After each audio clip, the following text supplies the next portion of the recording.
एक बड़ी अपडेट आ रही है, वेद जी से इसका जवाब भी लेंगे, समझने की कोशिश भी करेंगे कैसे जीत हार कैसे समझना चाहते हैं।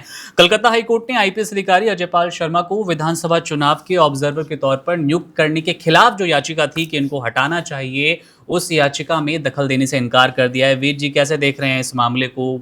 बड़ी अपडेट है, अब तक की सबसे बड़ी। और उस दौरान जहां पर आईपीएस के इस तरह के वीडियो आ रहे हैं जो कि अश्लील हैं, अश्लील हैं और लगातार टीएमसी के आरोपों से वो अब घिर रहे थे, इसी बीच राहत है, जीत है या फिर सही फैसला इलेक्शन कमीशन का आप देख पा रहे हैं इनको ऑब्जर्वर के तौर पर बंगाल में नियुक्त करने का? देखिए मुकुंद जी, जो अदालत का निर्णय है बिल्कुल सही है। उन्होंने इस चीज से अपने आप को दूर रखा है, क्योंकि इस वीडियो का संबंध इलेक्शन से नहीं है। उनका पर्सनल कंडक्ट या मिसकंडक्ट है, वो उत्तर प्रदेश सरकार देखेगी। चूंकि अब इलेक्शन कमीशन के अंडर तमाम सिस्टम वहां पर काम कर रहे हैं। आपको ध्यान है कि वहां पर डीजी तक चेंज कर दिए गए, कई डीएम का तबादला किया गया, एसपी और डीआईजी चेंज किए गए, क्योंकि वो कंट्रोवर्शियल थे। कहीं ना कहीं वो डायरेक्ट टीएमसी से या ममता सरकार से कहीं ना कहीं प्रभावित थे, और इलेक्शन कमीशन को ऐसा संभावना थी कि वो कहीं ना कहीं फेयर मतदान को होने से रोकेंगे, इसलिए उनको चेंज किया गया। तो इसलिए ये जो वीडियो सोशल मीडिया में डाला जा रहा है, ये जानबूझकर एक ऐसी स्थिति क्रिएट करने की कोशिश की जा रही है कि जैसे ये वीडियो इलेक्शन को कहीं ना कहीं प्रभावित करेगा। ये उनकी पर्सनल लाइफ का है या नहीं है, ये या तो खुद अजय पाल बताएं। और वो एक एनकाउंटर स्पेशलिस्ट है, हिंदुस्तान में जितने भी एनकाउंटर स्पेशलिस्ट हैं कहीं ना कहीं उनके ऊपर सवाल उठते रहे।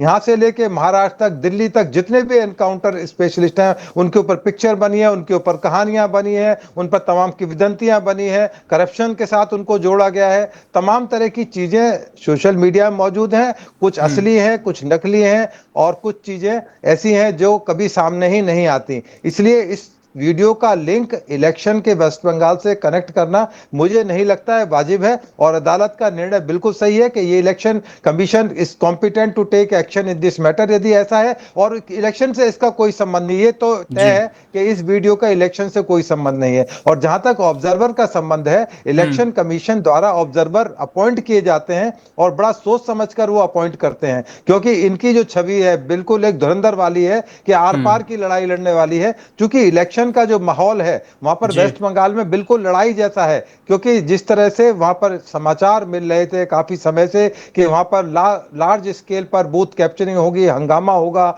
मारपीट होगी। और इलेक्शन के जो दौरान जो रैलियां हुई उनमें इस तरह के सीन देखने को मिले। हालांकि उसमें काफी हद तक गिरावट आई है, और इलेक्शन कमीशन ने जो ऑब्जर्वर किए उनको इतनी पावर्स दे दी गई हैं उनके पास में, इलेक्शन कमीशन ने अपने पास से डेलीगेट किए हैं कि वो रिपोल भी करा सकते हैं। उनको लगे कि जहांगीर खान के इलाके में कोई दादागिर्दी, गुंडागर्दी या अवैध वितरण से कोई वोट प्रक्योर किए गए हैं तो वो रिपोल का भी ऑर्डर दे सकते हैं। तो इतने बड़े पावरफुल जो एक शख्सियत है उसको इस तरह से उसके पर्सनल एक मैटर को इस तरह से हाईलाइट करना और इलेक्शन से जोड़ के देखना, ये बिल्कुल वाजिब नहीं है। आपका कोई उससे एक सवाल और है वो आप जो उस तरह कि से निकाल हमारे सकते हैं। दर्शक बार बार पूछ रहे हैं और कमेंट्स बॉक्स में भी वही चल रहा है। जब से इनका ये वीडियो महुआ मोइत्रा जी ने सुबह शेयर किया, 6-7 घंटे का वो वक्त बीत गया, लगातार कहा जा रहा है कि इनको ऑब्जर्वर के तौर पर हटाइए, इनको बंगाल छोड़ देना चाहिए। सर आप कैसे देख पा रहे हैं, अगर ये वीडियो इसमें कुछ थोड़ी भी अगर सच्चाई है तो अजयपाल जी क्या अपनी ड्यूटी पे तैनात रहेंगे या नैतिक रूप से वहां से हटने की कोशिश करेंगे? क्योंकि एक दिन ही है, कल ही ये चुनाव होने हैं, 29 अप्रैल का वो दिन निर्धारित है।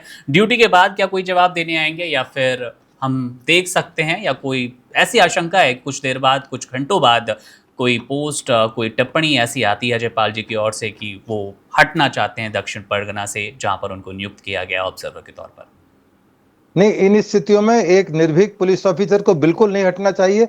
ऐसी स्थितियों का मजबूती से पालन करना चाहिए, इलेक्शन को कंडक्ट कराना चाहिए। स्मूथ एक इलेक्शन होगा तो एक मैसेज जाएगा कि इस तरह के जो वीडियो जानबूझ के इंटेंशनली किसी के कैरेक्टर पर, अब महुआ मोइत्रा या तमाम इनके बीजेपी के जहांगीर खान, तमाम जितने नेता हैं उनकी यदि तमाम पिछली लाइफ देखी जाए तो इतने ज्यादा वीडियो हो जाएंगे कि हम और आप पूरी रात भी उन वीडियोस को देखते रहेंगे, तो ये डिबेट कभी खत्म नहीं होगी। इसलिए पर्सनल कंडक्ट को इलेक्शन के साथ जोड़ना ये बिल्कुल वाजिब नहीं है। इसलिए हाईकोर्ट ने मना कर दिया है। उनको कौन मना करता है? दिल्ली में इलेक्शन कमीशन ऑफ इंडिया का पार्लियामेंट स्ट्रीट पर अशोका रोड पे ऑफिस है, वो आए अपनी दरखास्त दें। उनको ये लगता है कि ऑब्जर्वर ठीक कंडक्ट नहीं है उनका, तो उनको इलेक्शन कमीशन 1 मिनट के अंदर हटा सकते हैं। आज तो डिजिटल का टाइम है, केवल एक मैसेज देके, एक मोबाइल पर मैसेज देकर उनको हटाया जा सकता है। तो ये इलेक्शन कमीशन इन तमाम चीजों को देखता है। वहां तमाम कंट्रोल रूम बने हुए हैं, स्टेट का कंट्रोल रूम अलग है, इलेक्शन कमीशन का अपना हेड ऑफिस के अंदर कंट्रोल रूम है। एक एक चीज को वहां पर काउंट किया जाता है, तमाम स्ट्रेटेजी बनाई जाती है। मुकुंद जी, महीनों पहले तैयारी कर दी जाती है, रिहर्सल किए जाते हैं, किस अफसर की कहां ड्यूटी होगी, कौन सिपाही, मतलब सिपाही तक की ड्यूटी फिक्स होती है कि कौन सिपाही कहां पर होगा, कि जो सेंट्रल पैरामिलिट्री फोर्सेज हैं कौन कौन से स्टेट से यहां पर डिप्लॉय की जाएंगी। तो ये तमाम चीजें एक प्रक्रिया का तहत हैं। इस तरह की वीडियो से इलेक्शन की प्रक्रियाओं पर कुछ फर्क नहीं पड़ता। जहां तक उनका पर्सनल एक मैटर है, ये उनकी पर्सनल चॉइस है कि उनको एक डिफेम करने की कोशिश की जा रही है, वो हटते हैं या नहीं हटते। परंतु मेरा कहना है कि बिल्कुल नहीं हटना चाहिए, उनको मजबूती से ड्यूटी देनी चाहिए और एक मैसेज देना चाहिए कि यदि इस तरह की वीडियोज या वो डाली जाए, वो उससे डेटरेंट नहीं है, वो उससे डरने वाले नहीं है। अपने जो कर्तव्य जो उनको दिया गया, जो उनकी ड्यूटी दी गई है, वो उसको पूरी तरह से निभाएंगे और सफलतापूर्वक इलेक्शन कराएंगे। बाकी ये सब राजनीतिक बातें हैं कि कौन किसने कौन जीता कौन हारा, ये तमाम इलेक्शन कमीशन की चीज है, तमाम कोर्ट्स इसके लिए मौजूद हैं। Subscribe to One India and never miss an update. Download the One India app now.